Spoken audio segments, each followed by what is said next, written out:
Aleluya. ¿Qué le parece si oramos en este momento? Póngase de pie un segundo, por favor.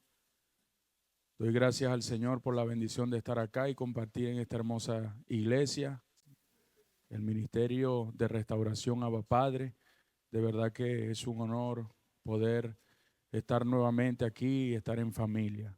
Doy gracias a los pastores por la invitación y entendemos que es una gran responsabilidad. Así que apóyenme en oración, por favor, para que recibamos esa palabra en el Espíritu. Padre, gracias una vez más, Señor, por este momento. Gracias por este día que tú preparaste para que hoy nos alegremos y gocemos en tu presencia. Definitivamente, Señor, tú tienes todo bajo control. Yo reconozco, Señor, mi necesidad de ti. Por eso clamamos al cielo para que seas tú abriendo las ventanas, Señor, para que seas tú ministrando, usando mi boca, mis manos, y que sea tu Espíritu Santo hoy, Señor, trayendo discernimiento, revelación, que lo que podamos recibir lo podamos, Señor, impartir también, que podamos ser edificados, Señor. Toma el control de este lugar, aquí está tu presencia, tu Espíritu Santo, Señor, se mueve. Por eso te damos a ti todo honor y toda gloria y confiamos en lo que tú vas a hacer. En el nombre de Jesús, amén y amén. Aleluya. Gloria a Dios. Se pueden sentar. Buenas noches para todos.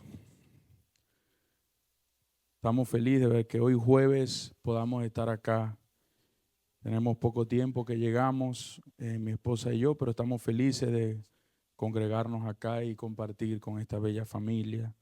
Así que vamos a tener un tiempo, vamos a aprovechar estos minutos, estas 4 horas que tengo para predicar.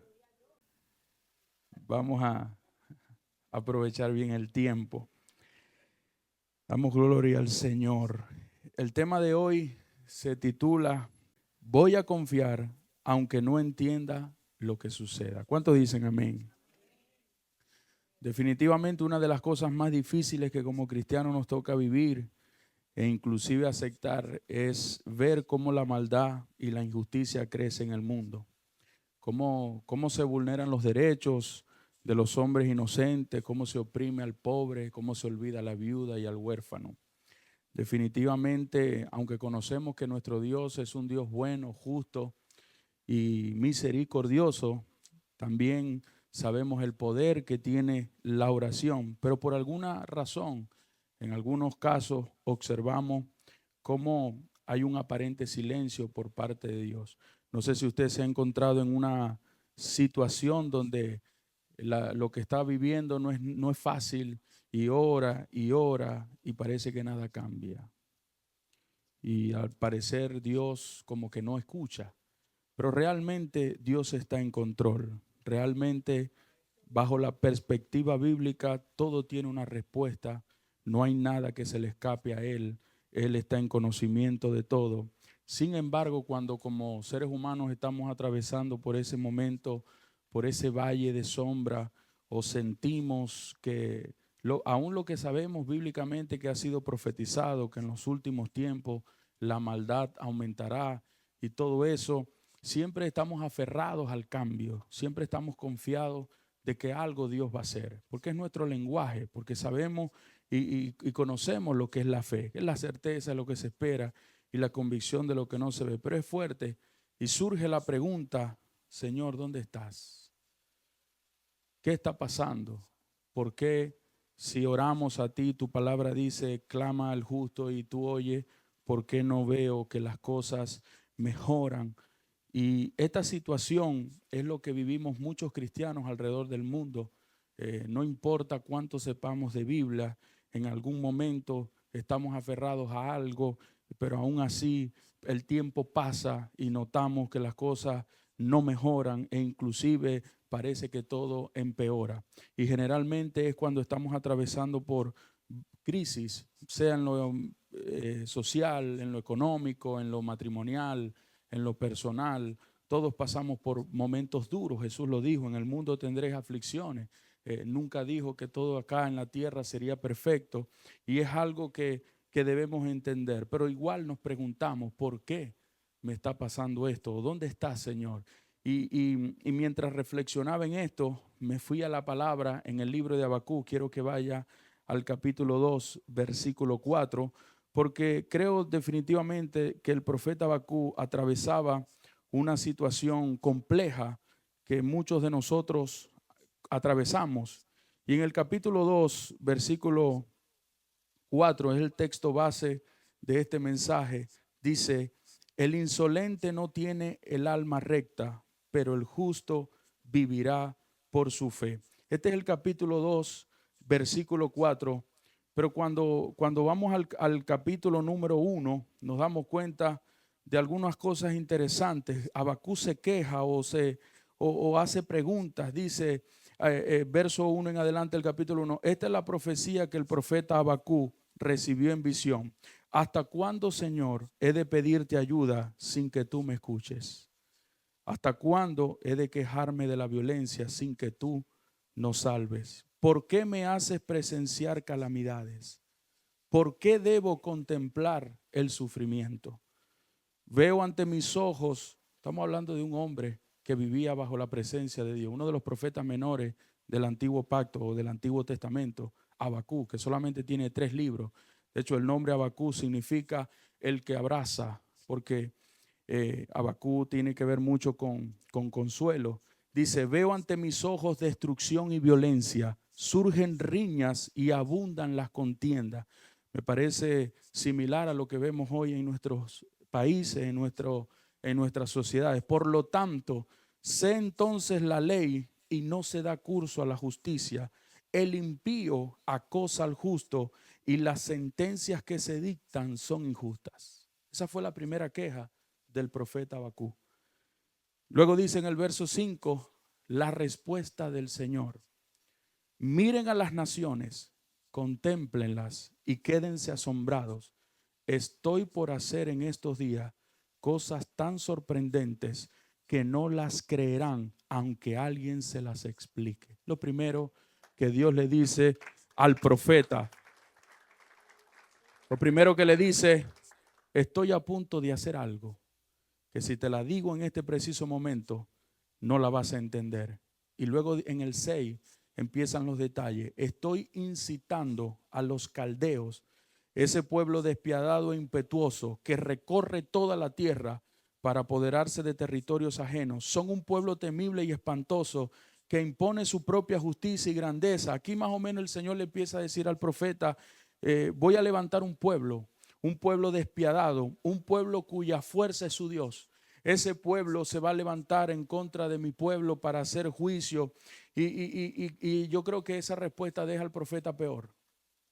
Porque si al principio no entendía y estaba en confusión debido a lo que estaba palpando, al panorama que había en aquel momento, hoy podemos relacionar eso con lo que está pasando en mi país, Venezuela, lo que están viviendo nuestros venezolanos, un momento difícil, duro.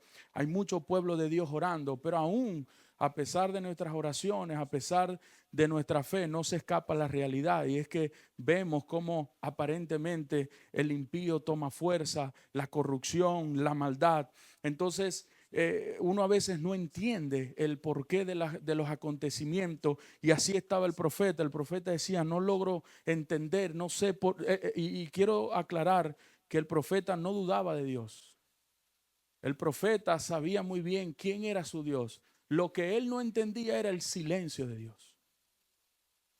Y a veces nosotros nos encontramos en ese punto. Sabemos muy bien el carácter, la naturaleza, nuestro Dios es fuerte, es santo. Pero ¿por qué no actúa ante la impiedad, ante la injusticia? ¿Por qué el malhechor se sale con la suya? Porque cuando se levanta con poder la maldad, la corrupción, el justo también es afectado por eso. Cuando hay un mal gobierno, cuando hay una mala gerencia, lamentablemente aún los cristianos pasamos por momentos duros. Y el profeta no entendía, pero Dios le dice, estoy a punto de hacer algo, y le dice, voy a hacer algo, voy a levantar un pueblo, y un pueblo terrible, que después yo lo voy a quitar del camino, pero esto tiene que ser así. Entonces el profeta Habacuc queda todavía confundido y sigue, porque en el mismo capítulo 1, dice el más abajo, la segunda queja de Habacuc. Lo que Dios le dijo, Y aquí quiero hacer paréntesis porque Dios estaba hablando, pero él no entendía. Muchas veces nosotros estamos escuchando a Dios, pero no entendemos, porque nuestros caminos no son sus caminos. Y también Él obra por sendas misteriosas. Hay cosas que no las podemos explicar, pero ahí tenemos que recordar que Dios es soberano y que Él no necesita consultar para hacer algo. Y que aunque a nosotros humanamente no tenga sentido, nos toca esperar y entender que Dios en su soberanía, Él hace y Él obra como Él quiere. Por eso es que cuando Dios va a hacer algo, Él lo hace. Cuando Dios decide que algo va a tener fin, y ahí tengo que recordar lo que dice Daniel capítulo 2, que Él muda y cambia los tiempos y que Él pone y quita reyes. Pero por alguna razón, muchas veces Dios levanta hombres como Faraón y que endurece su corazón con un propósito. Hay situaciones que ahorita no entendemos el porqué de eso, pero Dios sabe cuál es la razón y nos toca a nosotros esperar en el Señor. Entonces Habacuc se queja y le dice en la segunda parte, le dice: tú, Señor, existes desde la eternidad. Tú, mi santo Dios, eres inmortal. Tú, Señor, los has puesto para hacer justicia. Tú, mi roca, los has puesto para ejecutar tu castigo. Son tan puros tus ojos que no puedes ver el mal. No te es posible contemplar el sufrimiento. Y le dice: ¿por qué entonces toleras a los traidores? ¿Por qué guardas silencio mientras los impíos se tragan a los justos? En pocas palabras, ¿por qué si tu naturaleza es bondad? ¿Por qué, Señor, si tú eres un Dios que hace justicia, cómo es posible que vas a hacer esta obra? A veces nosotros esperamos, hermanos, que Dios obre como nosotros lo concebimos en nuestra mente. A veces se nos olvida lo que ya ha sido profetizado. Y saben, meditando mucho en esta situación que no solamente atraviesa Venezuela, sino que atravesamos a nivel mundial, el caos que se vive es parte de lo anunciado ya. Pero muchas veces, o la mayoría de las veces, en medio del sufrimiento, en medio del dolor, en medio de las pruebas, es que la gente se acuerda de Dios. No debería ser así. Deberíamos siempre estar ahí con Dios en oración, en agradecimiento, en humillación, como realmente es, como lo necesitamos todos los días. Usted necesita comer todos los días, usted necesita bañarse todos los días, pero a veces parece que se nos olvida que necesitamos a Dios totalmente. Y muchas veces Dios permite caos, permite aflicciones, permite opresión para que la gente se dé cuenta que ahí hay un Dios que vive y reina y que hay que buscarlo. Pero muchas veces también, dele fuertes aplausos al Señor. Pero muchas veces también el pueblo le da la espalda a Dios. No solo en Venezuela, en Dominicana, en México, en Estados Unidos. Muchas veces el pueblo, de repente, cuando todo está bien, se olvida de que a Dios hay que buscarlo en invierno o en primavera. Y es ahí donde apartamos su plan, apartamos sus principios y comenzamos a llevar nuestros propios caminos.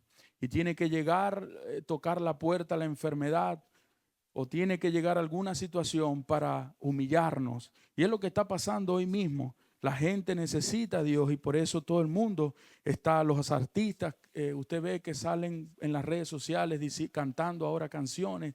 La gente dice ahora después que es millonario. No, porque la gente se ha dado cuenta que este mundo no puede darnos lo único que Dios nos puede dar, que es gozo, paz, bienestar. Hay gente que tiene una mansión, que tiene millones de dólares en la cuenta, pero están a punto de suicidarse. Usted a lo mejor no tiene $1, pero yo lo veo feliz, gozoso. Eso es algo sobrenatural. Necesitamos a Dios en todo momento. Entonces no podemos esperar que Dios obre como nosotros creemos. Dios es soberano y Él hace las cosas como a Él le parece. Y en el capítulo número 2, Habacuc dice: me mantendré, verso 1 en adelante, me mantendré alerta, me apostaré en los terraplanes, estaré pendiente de lo que me diga, de su respuesta a mi reclamo. Y el Señor me respondió: escribe la visión y haz que resalte claramente en las tablillas para que pueda leerse de corrido, pues la visión se realizará en el tiempo señalado. Marcha hacia su cumplimiento y no dejará de cumplirse. Aunque parezca tardar, espérala, porque sin falta vendrá. El insolente no tiene el alma recta, pero el justo vivirá por su fe. Esto es tremendo porque es la primera vez que se menciona este verso en la Biblia. Luego se vuelve a ver en el Nuevo Testamento, en el Nuevo Pacto, en Romanos, Hebreos y Gálatas. Pero aquí es la primera vez que se lee este verso que muchos decimos y hemos escuchado. El justo por su fe vivirá, no por su dinero, no por su fuerza, no por sus títulos, no por su dinero, por su fe. Lo primero que Dios le dice es, lo que te dije en el primer capítulo o lo que te dije anteriormente va a suceder. Escríbelo, porque así como dije, las cosas van a suceder. Lo que Dios ha dicho, familia, lo que Dios ha profetizado, lo que Dios ha hablado acerca de ti, sobre tu casa, sobre tu trabajo, sobre tu familia, se va a cumplir. Pase lo que pase, venga lo que venga, se va a cumplir. Cuando se trata de vivir por la fe, la razón queda en otro plano. Tengo que confiar en el proceso, aunque parezca que mi economía no va a cambiar, que mi matrimonio va a seguir igual. Debo confiar. Y aquí es lo segundo que Dios le dice al profeta. Tú tienes que entender que más allá de lo que tú veas, tú no dependes de lo que pasa en tu entorno. Tú dependes de lo que pasa en tu interior. Y empieza el profeta a entender todo lo que Dios le quiere mostrar. Pero más adelante, en el capítulo 3, él cambia su lenguaje y ya no vemos a un profeta que ora como con reclamo a Dios, sino que termina el capítulo diciendo, aunque la higuera no florezca y no hayan alimento o vacas en los corrales, con todo y eso, yo me alegraré en el Dios de los cielos. Yo me alegraré en el Señor. Aunque vea las cosas como vea, yo voy a vivir por fe. No importa las circunstancias que pueda estar atravesando, me voy a alegrar. Porque cuando algo está permitido por parte de Dios, solamente nos toca esperar. Eso no significa que Dios no está obrando. Obviamente sentimos preocupación, nos da impotencia, frustración. ¿Por qué, Señor, estoy atravesando? Pero luego Dios trae palabra, consuelo a tu vida. Por eso Abacú significa el que abraza, el que consuela, porque Abacú también estaba agobiado. Él decía, paso horas en oración, me doblo de rodillas, escuchamos tu palabra, leemos la Torá. ¿Y qué pasa, Dios? ¿Por qué pasa todo esto? Y el Señor le dice, esto está pasando por esto, pero tú quédate tranquilo, porque muchas veces los procesos nos enseñan a depender plena y absolutamente de Dios. Muchas veces alabamos a Dios cuando todo está bien y así cualquiera lo hace. Oramos con fervor cuando no hay problema. Estamos contentos, venimos a la iglesia animados porque todo marcha bien, porque en el trabajo, pero ¿y cuando las cosas no salen tan bien? Cuando vienen los golpes, cuando vienen los ataques, ¿cuál es tu actitud? Y ahí precisamente tenemos dos opciones. O le creemos a Dios y levantamos nuestras manos aún con lágrimas en los ojos y doblamos nuestras rodillas creyendo que Dios está en control, aunque yo vea una realidad, porque realmente vemos con nuestros ojos el mal, vemos cómo la situación de repente no cambia, pero es ahí donde tenemos que ampararnos en la palabra de Dios. Es ahí donde tenemos que tomar nuestros recursos espirituales y pelear la buena batalla de la fe y recordar lo que Jesús dijo. Habrán aflicciones, habrá caos en el mundo, pero ustedes estén tranquilos. Ustedes son mi pueblo escogido. Ustedes están bajo mi mano protectora. Yo soy el que les doy abrigo. Yo he prometido que en tiempos de angustia los justos serán saciados y que el que habita el abrigo del Altísimo morará confiado bajo la sombra del Omnipotente. Por eso David decía, castillo mío, roca fuerte, en quien yo confiaré. El mundo arderá, eso no lo podemos evitar. El mundo correrá de un lado a otro, pero David decía, aunque bramen los ríos, aunque vea lo que vea, yo estaré confiado. Y dice la Biblia que el justo vivirá confiado como un león. En cualquier parte del mundo, mis hermanos, necesitamos fe. Porque ante lo desconocido siempre hay una incertidumbre. Ante lo nuevo siempre hay una pregunta. ¿Qué va a pasar? Ante una situación compleja nos sentimos a veces como pequeñitos.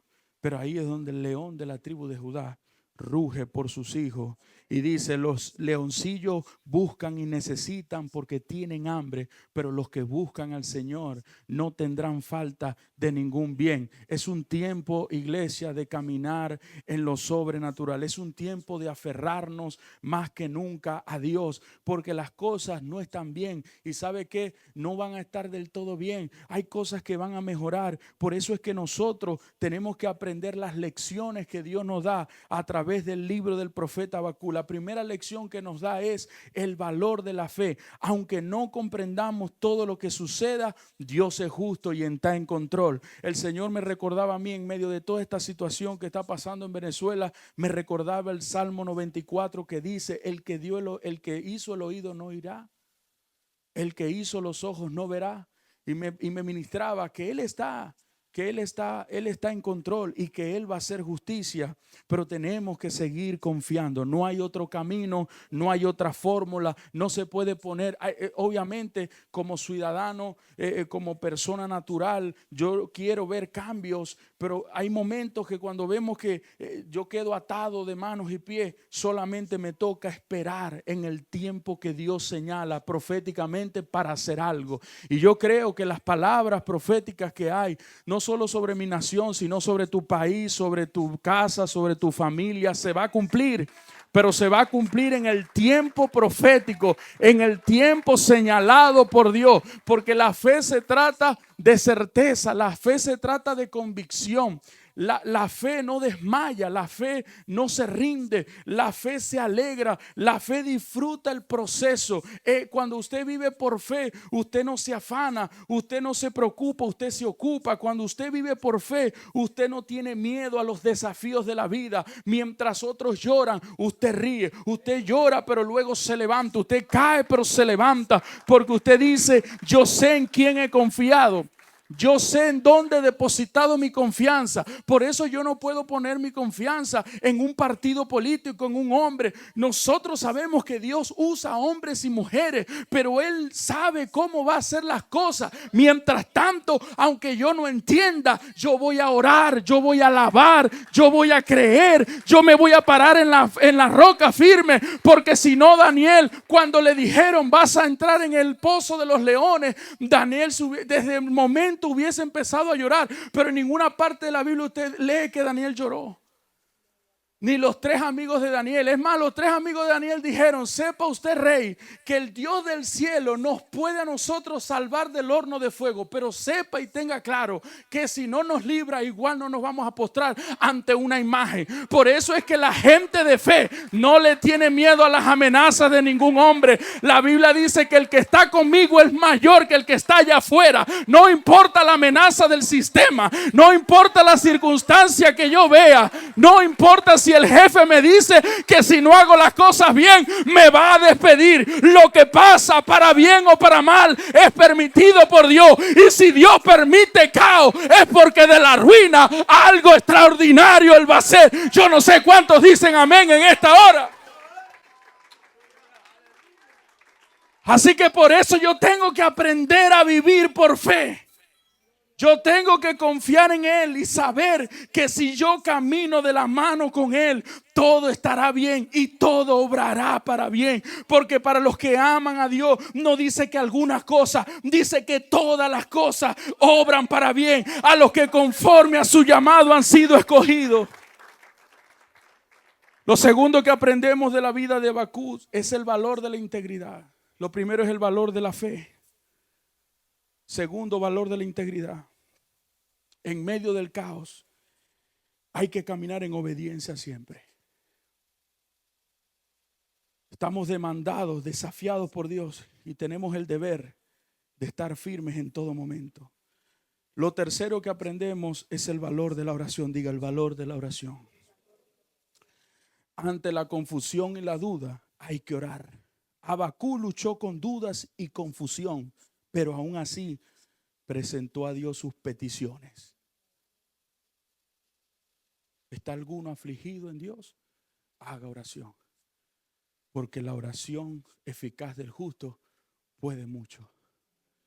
No hay un alimento más fortalecedor, más regenerativo, rejuvenecedor que la oración. No hay ansiolítico, no hay pastilla que te dé el descanso que te puede dar cuando tú vienes a la presencia de Dios. Por eso Jesús dijo, vengan a mí los que están trabajados y cansados, porque yo los haré descansar. Cuando tú vienes a la presencia de Dios y clamas, el Señor renueva tus fuerzas. El Señor te da un baño, te viste y te dice tranquilo que tú fuiste creado y diseñado a imagen y semejanza. Tú estás preparado y preparada para todo lo que venga. No tengas miedo, yo estoy contigo. Usted entra como un gato, pero sale como un león. Usted dice, no sé qué pasó, la deuda sigue. Yo veo que todavía mi matrimonio tiene problemas, pero creo que la palabra se va a cumplir. No sé por qué, pero tengo deseos de orar más. No sé por qué, pero creo que es una batalla que estoy enfrentando, pero estoy seguro que voy a salir en victoria. A lo mejor Dios permitió esto, no sé, no entiendo, no me pregunto por qué yo, pero ahora entiendo que no tengo que preguntar por qué, sino para qué. ¿Cuál es la razón? ¿Cuál es la causa, Padre, por la que tú me has permitido? No sé, pero voy a guerrear, porque lo que tú tienes para mí es bello, es hermoso. Y aunque mis ojos vean lo que vean, yo sé el Dios. ¿Y sabe qué me ministraba a mí el Señor mientras escribía el mensaje? Que Dios es especialista en hacer de la nada algo extraordinario. Muchas veces Dios permite el caos. Por eso dice al principio de Génesis, y la tierra estaba desordenada y vacía, pero el Espíritu se movía sobre la faz. Donde hay desorden, donde hay caos. Por eso usted no puede desesperarse. Usted tiene que ir a la presencia de Dios, entrar en ayuno, entrar en oración y decirle, Señor, yo no puedo con esta situación. Yo siento que desvanezco, que desfallezco. Mis fuerzas se vienen al piso. Recuerda lo que Pablo dijo. El Señor se fortalece en nuestra debilidad. El Señor no tiene problema que tú hables con Él y le manifieste. Al contrario, el Señor necesita o desea que tú acerques a Él, porque cuando nosotros venimos a Dios le estamos diciendo, yo no puedo, yo te necesito a ti. Pero a veces pensamos erróneamente que podemos vivir sin Dios, que podemos caminar sin la presencia de Dios, y luego venimos arrepentidos y tratamos de con nuestras propias fuerzas de sostener todas las cosas. Pero cuando Dios va de la mano contigo, Él mismo te encarga de sostenerte. Es como el hombre que iba caminando por la playa y de repente él veía las huellas de él y veía 2 huellas más. Pero hubo un momento dado que solo veía 2 huellas. Y el hombre luego en esa experiencia que tuvo con el Señor pregunta, Padre, ¿qué pasó? Me abandonaste porque yo veía las huellas mías y veía otras huellas. Y yo sabía que tú estabas conmigo, pero de repente solamente veía 2 huellas. Y el Señor le dijo, no, es que hubo momentos que te cargué. El Señor hay momentos que te sostiene, que te levanta y dice, no te vas a hundir. ¿Cuántos dicen amén? Y lo último denle un aplauso fuerte al Señor por eso. Y lo último que aprendemos, o por lo menos lo que yo he deducido en este mensaje, es el valor de la palabra. Diga conmigo, el valor de su palabra. Dijimos el valor de la fe, el valor de la integridad, el valor de la oración. Gracias. Y el valor de la palabra. ¿Cuántos dicen amén? ¿Por qué el valor de la palabra? Porque la palabra es la garantía de sus promesas. Nosotros tenemos la palabra de Dios como una base constitucional. Lo que nosotros creemos no es ilógico, es ilógico para la mente humana, pero para Dios tiene todo el sentido. Nuestra fe está basada en las promesas que Dios nos ha hecho. Y cuando nosotros tenemos la palabra de Dios, nosotros tenemos un alimento diario para vivir. Por eso tenemos que aferrarnos, hermanos, a la palabra. Todos los días tenemos que sacar tiempo para escudriñar, para meditar. Eso fue el secreto que Dios le dio a Josué. de día y de noche meditarás en él, para que hagas conforme a todo lo que en él está escrito. Solo así harás prosperar tu camino y todo te saldrá bien. Al final, Habacuc entendió el mensaje. No queda otra. Tengo que confiar que Dios sigue estando en control. Y ese es el mensaje, un mensaje claro, preciso y conciso. Tenemos que confiar en lo que Dios ha dicho. Tenemos que tomar la llave de la fe, porque la fe es la moneda que lo adquiere todo. Sin fe es imposible agradar a Dios. Jesucristo dijo, y cuando el Hijo del Hombre venga, hallará fe en la tierra. Dice la Biblia también que en los últimos tiempos el amor de muchos se enfriará. ¿Por qué? Por la misma situación. La gente está en un corre-corre, hay desespero, todo el mundo está buscando arreglársela, pero sabe algo, el que vive bajo la presencia, bajo la dirección espiritual, sabe que está siendo dirigido por el Padre, el Hijo y el Espíritu Santo. El que tiene una relación permanente con Dios puede dormir tranquilo. Eso fue lo que David dijo: en paz me acostaré y así mismo dormiré, porque solo tú me haces vivir confiado. Hay gente que quiere ver cambios y se aferra y busca y hace al costo que sea. Y tal vez es un derecho legítimo buscar o decir: aquí hay que salvarse, aquí hay que fajarse, está bien, pero nosotros tenemos que saber que Dios nos hace la vida diferente, no perfecta, porque no existe en tiempos perfectos. Siempre hay algo, siempre hay una situación compleja, pero cuando caminamos con Dios podemos dormir tranquilos. El Señor nos da descanso. Mire, yo me pregunto, si no tuviésemos a Dios, si no camináramos de la mano con Él. Todos hemos tenido altas y bajas. Hay momentos donde las fuerzas como que no son las mismas, o quizás el ánimo, usted a lo mejor no quiere orar y dice: ¿para qué ayunar? Verdaderamente tendrá eso un valor. Aquí lo estamos viendo por la palabra. Y así te puedo hablar de Daniel, de David, cómo superaron los tiempos difíciles. Daniel sirvió a Dios en un imperio terrible. Pablo sirvió en los tiempos de Nerón, que asesinaba a los cristianos y los ponía como antorcha.